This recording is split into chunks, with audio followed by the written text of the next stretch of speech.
ये कहानी गाँव की मिट्टी में बसे उन सपनों की है जो कठिनाइयों से लड़ते हुए भी मुस्कुराना नहीं छोड़ते। ये कहानी है मेहनत, उम्मीद, परिवार और त्याग की एक ऐसी कहानी जिसे लिखा है विकास पाल ने। और आप सुन रहे हैं गाँव की दिवाली। भारत गाँवों का देश है। यहाँ जिंदगी का रुतबा खेतों से जुड़ा हुआ है। त्योहार, रीति रिवाज और खुशियाँ अक्सर फसल के साथ आती है। इसी धरती के एक छोटे से गांव रामपुर में उमेद सिंह का परिवार रहता है। कर्ज छोटे खेत के बीच अड़ी उम्मीद पाले हुए हैं। उमेद सिंह की उम्र 38 साल थी। उनके साथ रहती थी उनकी पत्नी रामवती, बेटी सिम्मी, बेटा गोलू और उनके वृद्ध माता पिता। कुल 6 लोग थे उनके परिवार में और खेत भी मात्र 6 बीघा था। पर घर में प्यार और उम्मीद बहुत बड़ी थी। उमेद हमेशा कहते थे, परिवार खुश रहे, यही सबसे बड़ी कमाई है। मई में एक रिश्तेदार की शादी से लौटकर उन्होंने बारिश की फसल की तैयारी शुरू कर दी थी। कारण साफ था, फसल अच्छी हुई तो दिवाली में बच्चों के लिए नए कपड़े और गोलू के लिए नई साइकिल ले आएंगे। गोलू अक्सर कहता था कि पिताजी, मामा के बेटे को नई साइकिल ली है, मुझे भी नई साइकिल चाहिए। उमेद ने मन ही मन योजना बना ली थी। मेहनत कर फसल अच्छी होगी तो बच्चों की खुशियाँ पूरी हो जाएंगी। टीवी और अखबारों ने कहा था कि मानसून 18 जून को आएगा, पर जून बीतता गया और बादल दूर रहे। 25 जून भी निकल गया था, लेकिन बारिश भी नहीं हुई, ना ठंडी हवाएं चली। उमेद के मन में भी आशंका जगी कि बारिश देरी से आएगी तो फसल काटने में देरी होगी, शायद दिवाली के बाद भी फसल कट सकती है। आखिरकार 30 जून को पहली बारिश आई। बच्चे खुशी से भीगते हुए दौड़े।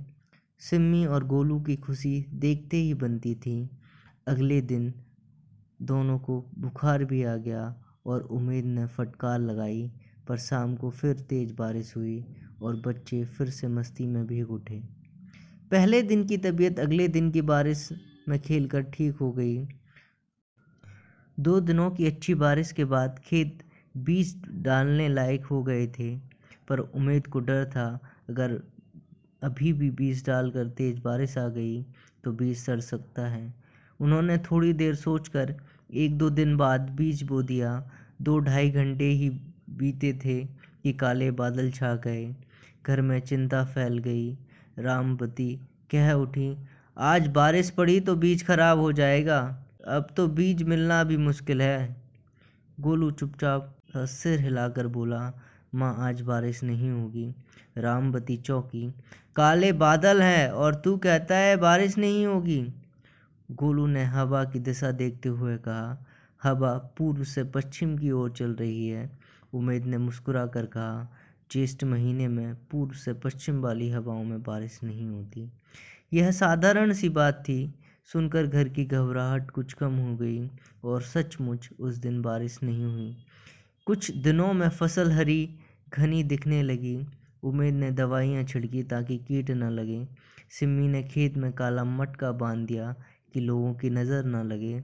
गोलू ने सोचा, अगर फसल अच्छी निकली तो मुझे साइकिल मिलेगी, और एक दिन लालच में उसने स्कूल जाना ही छोड़ दिया। अगले दिन वह फिर खेत में दिखा तो उमेद सिंह ने उसकी उपस्थिति पर सवाल खड़े कर दिए और पूछा कि क्या आज स्कूल की छुट्टी है। तो गोलू ने जवाब दिया, मैं खेत में काम करूँगा तो फसल अच्छी होगी। उमेद ने उसे डांटा, अच्छी तरह समझाया और स्कूल भेज दिया। उस दिन के बाद गोलू फिर दोबारा खेत में नहीं रुका, वो रोज स्कूल जाने लगा। फसल बढ़ रही थी। एक बार फिर बारिश गायब हो गई। पौधा लगभग 30 दिन का होने वाला था और गांव की चिंता बढ़ी। उमेद की माँ रोज भगवान से रोती और प्रार्थना करती, हे भगवान थोड़ी तो बरखा दे, नहीं तो मेरा घर मुश्किल में पड़ जाएगा। गांव वालों ने मिलकर मंदिर में अखंड रामायण पाठ शुरू करवाया। अखंड पाठ के दूसरे ही दिन मौसम बदल गया और जोरदार बारिश हुई। कैसे कैसे डर और उम्मीद एक साथ गुजरती है, ये गांव के लोगों ने अनुभव किया। उम्मीद का मन हल्का हुआ, परिवार के चेहरों पर राहत आई। बरसात ने खेतों की प्यास बुझा दी और हरे भरे पौधों उम्मीद की तरह झूम उठे। कई महीनों की मेहनत और बेचैनियों के बाद फसल कटने का समय आया। उम्मीद और पूरा परिवार ने मिलकर 2 दिनों में फसल को काट लिया। थकान थी पर चेहरे पर संतोष भी था। कल मशीन से निकला लेंगे, सब ने तय किया। रात को उम्मीद सो नहीं पाए।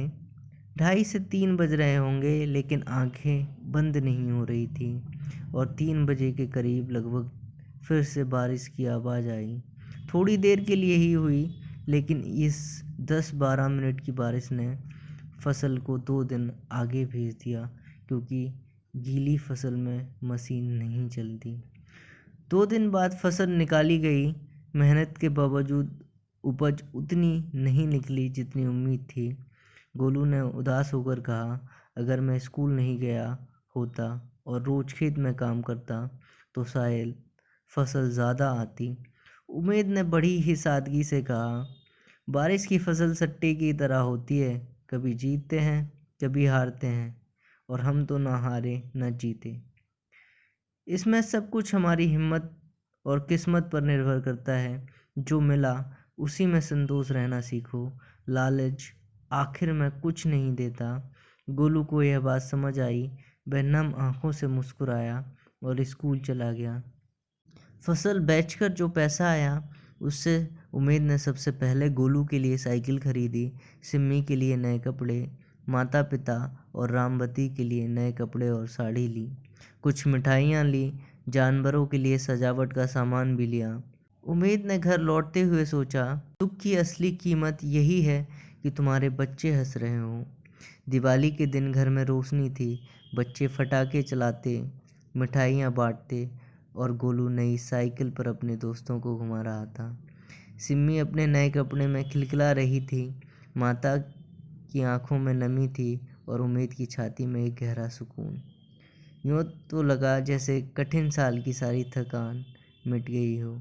उम्मीद ने दियों के बीच अपने परिवार को देखते हुए महसूस किया कि मेहनत और समर्पण ने उनकी दुनिया में छोटी छोटी खुशियाँ फिर लौटा दी। उन्होंने जाना कि गांव की दिवाली केवल बाती और दिया की रोशनी नहीं, वह है उम्मीद की रोशनी जो हर कठोर मौसम के बाद फिर जल उठती है। और इस प्रकार जुलाई से शुरू हुई तैयारी नवंबर की दिवाली पर परिवार की हंसी में बदल गई। ये कहानी किसी बड़ी जीत की नहीं, पर हर छोटे छोटे संतोष की जीत की है। उम्मीद ने समझा, जीवन में संतोष ही वास्तविक धैर्य है और परिवार की खुशी किसी भी बड़े इनाम से बढ़कर होती है। इस तरह की कहानी अगर आप और भी सुनना चाहते हैं तो चैनल को सब्सक्राइब करें, वीडियो को लाइक करें और कमेंट में अपनी राय दें।